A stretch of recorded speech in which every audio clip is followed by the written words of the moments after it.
সামনে একটা বড় ফাসাদ অপেক্ষা করছে, আল্লাহ ভালো জানেন। একটা বড় মালহামা হবে পৃথিবীতে, মহাযুদ্ধ।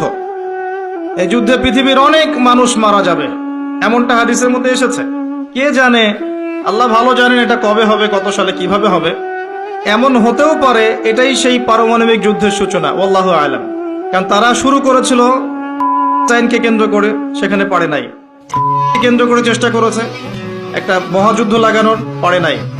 সিরিয়াকে কেন্দ্র করে প্রায় হয়েই গিয়েছিল, এখানে অনেকগুলো দেশ ইনভলভ হয়ে গিয়েছিল, কিন্তু নিউক্লিয়ার যুদ্ধ পর্যন্ত যায়নি। কিছু মানুষ চাচ্ছে, একটা সভ্যতা চাচ্ছে যে পৃথিবীতে একটা মহাযুদ্ধ ঘটুক, এর ফলে পৃথিবীর ম্যাক্সিমাম মানুষ যেন মারা যায়, পরাশক্তিগুলো দমন হয়ে যায়, সে নতুন করে রাইজ করবে। সে অপেক্ষায় বসে আছে, এবং তার নাম কি সেটা আপনারা আমার চেয়ে ভালো জানেন।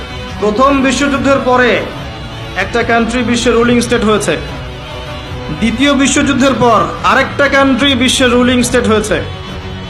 এখন অন্য কোনো রাষ্ট্রকে যদি পৃথিবীর শাসন রাষ্ট্র হিসেবে আত্মপ্রকাশ করতে হয়, তাহলে বিশ্বে আরেকটা বড় যুদ্ধের দরকার আছে। জ্ঞানী মানুষ ইশারা বুঝবেন, তারা এই চেষ্টাই করছে। এভাবে বিশ্বের পরাশক্তিগুলোকে তারা লড়িয়ে দেওয়ার চেষ্টা করছে।